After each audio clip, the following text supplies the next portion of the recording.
Good day, everyone. Welcome. Today we'll be discussing chapter 14, making decisions with the if-else statement. And I'm here with my navigator, Marvelous. Hello. So, yeah, chapter 14, basically, in this chapter you make, what's this, JavaScript pizzeria. So basically like a pizza, um, order system. Let me say, where you order where you order the amount of pizzas you want, what kind of pizza you want, where you live, your birthday, and then you place the order, and it prints your details below over here. So, uh, let's see how that looks on the web quickly.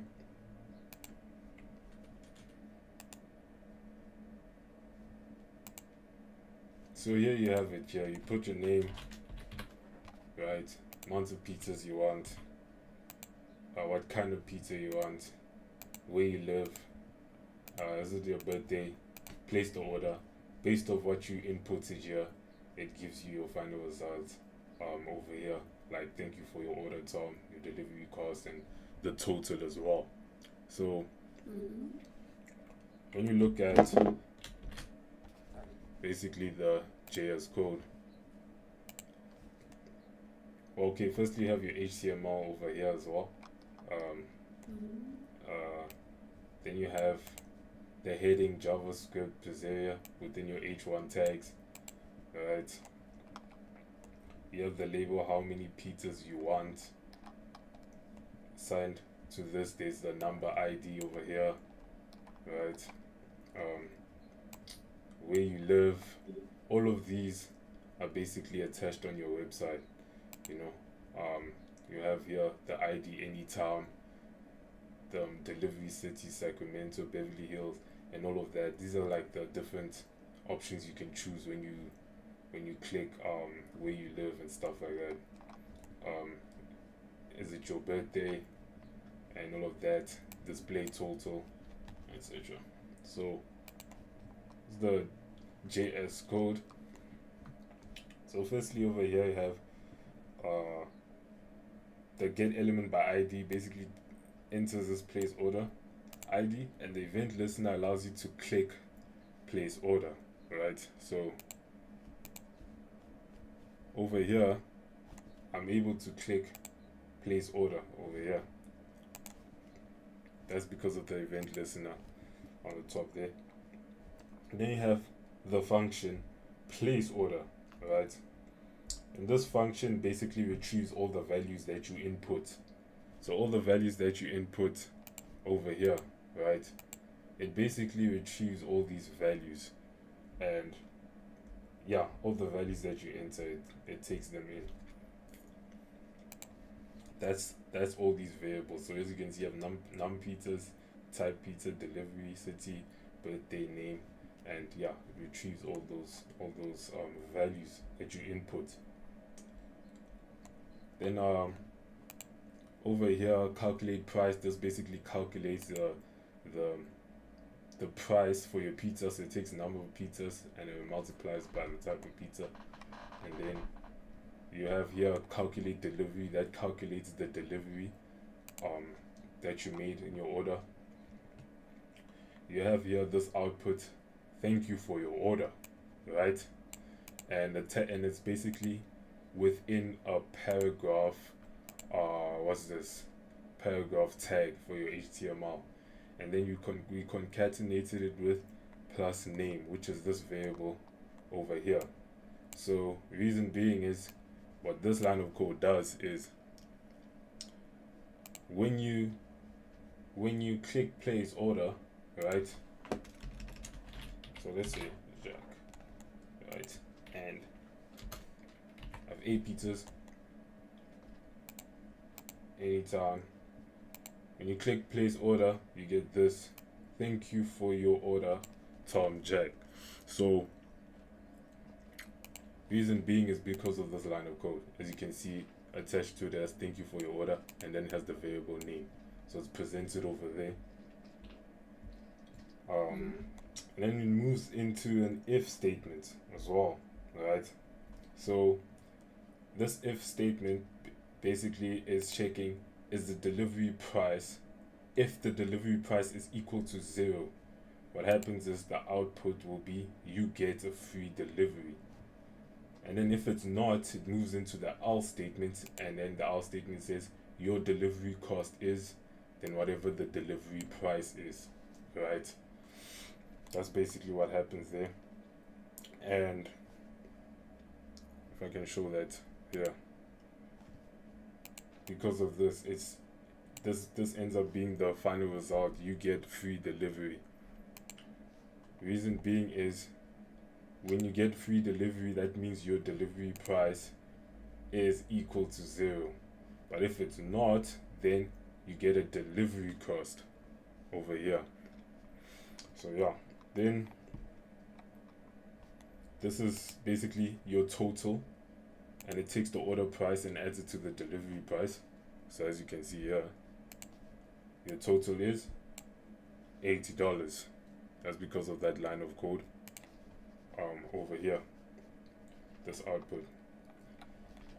Then you have get element by ID, which accesses your display total ID. And then there's this function, calculate price, num pizzas, type pizzas. So it takes number pizzas and the type pizza over here, right? And basically the goal is to use this to calculate the price. So we have a variable declared here, order price, and it multiplies the number of pizzas by 10. So when you look here, the amount of pizzas that you choose, say I choose 9, right? What happens is when I place order, what do I get? A total of $90. That's because it takes the number of pizzas. So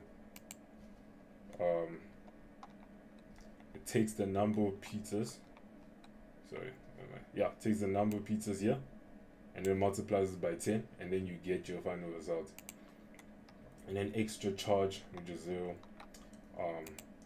Then here you calculate the extra charge if there is one. So you say use the if statement. So if the type pizza equals to supreme, extra charge equals number of pizzas multiplied by 2. So this result will only print out if this is true. And the return order price basically returns the price for your order, so that it's presented there in your code. Then we have this function here, calculate delivery.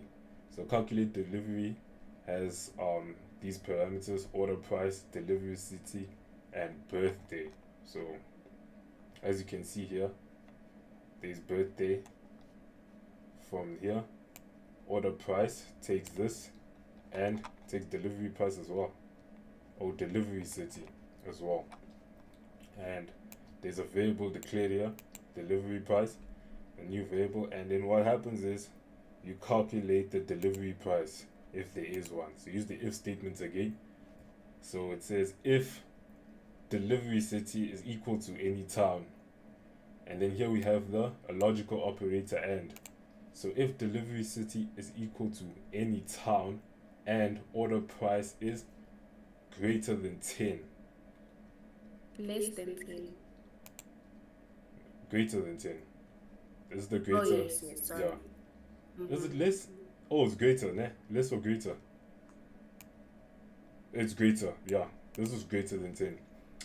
Or if the birthday is equal to yes. If all these conditions are true, right? Or not even all, if one of them are true, right? Then you get delivery price, which is 0. That's the result of this if statement. So let me show you here. So let me actually open my console. But now this. Can you see this? Marvelous. Are you able to see? Okay, cool. Yeah. But it's just smaller. So So here's the if statement. If the delivery city is equal to any town and the order price is greater than 10, or birthday is yes. So basically what it's saying is if birthday here is yes, right? Which is part of the this condition, right?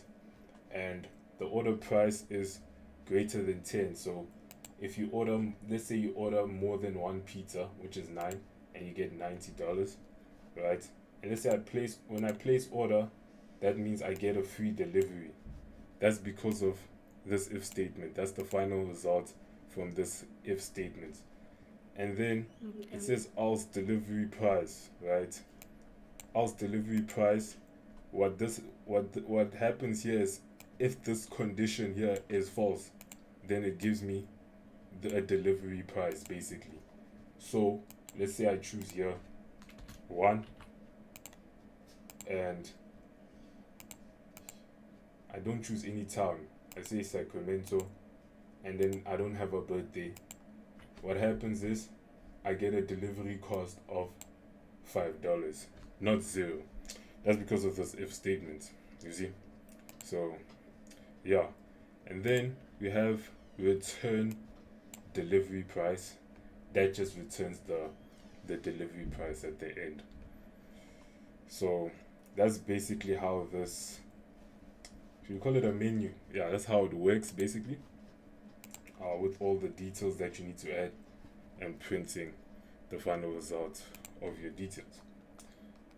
And yeah, that's basically the chapter 14 explained in a nutshell.